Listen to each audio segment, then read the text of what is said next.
बिस्मिल्लाहिर्रहमानिर्रहीम। अस्सलाम वालेकुम दोस्तों, वेलकम करता हूँ इमरान ऑफिशियल न्यूज़ में। आज बात करते हैं सऊदी वजारत सेहत की तरफ से एक नया कानून लागू किया गया उन तमाम भाइयों के लिए जिन लोगों ने सऊदी अरब का सफ़र करना है और दोनों खुराक सऊदी अरब से मंजूर शुदा ली हुई है या दोनों खुराक पाकिस्तान से चाइना की और साथ में बूस्टर शॉट ली हुई।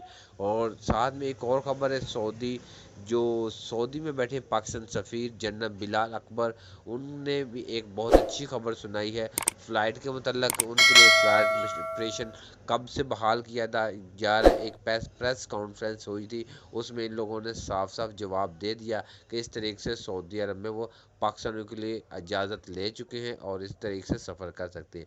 तो मुकम्मल डिटेल इन्फॉर्मेशन इस वीडियो में आपके साथ शेयर करने से पहले अपने प्यारे से दोस्तों से गुजारिश करते, वीडियो अच्छी लगी तो वीडियो को लाइक और चैनल को सब्सक्राइब कर लें ताकि इस तरह की लेटेस्ट अपडेट सबसे पहले आप तक पहुँच जाए।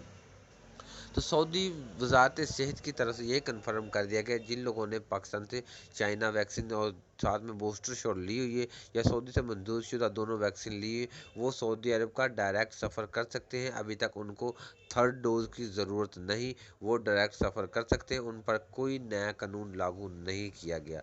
तो सऊदी थे जनरल बिलाल अकबर, जो पाकिस्तान के सफ़ीर हैं, लोगों ने ऐलान किया है कि पाकिस्तान के लिए फ़्लाइट ऑपरेशन बहुत जल्द बहाल हो जाएगा। हमारी आला हकाम से मीटिंगें हो रही हैं, इंशाल्लाह 1 या 2 दिन में हम आपको अच्छी खबर सुना देंगे।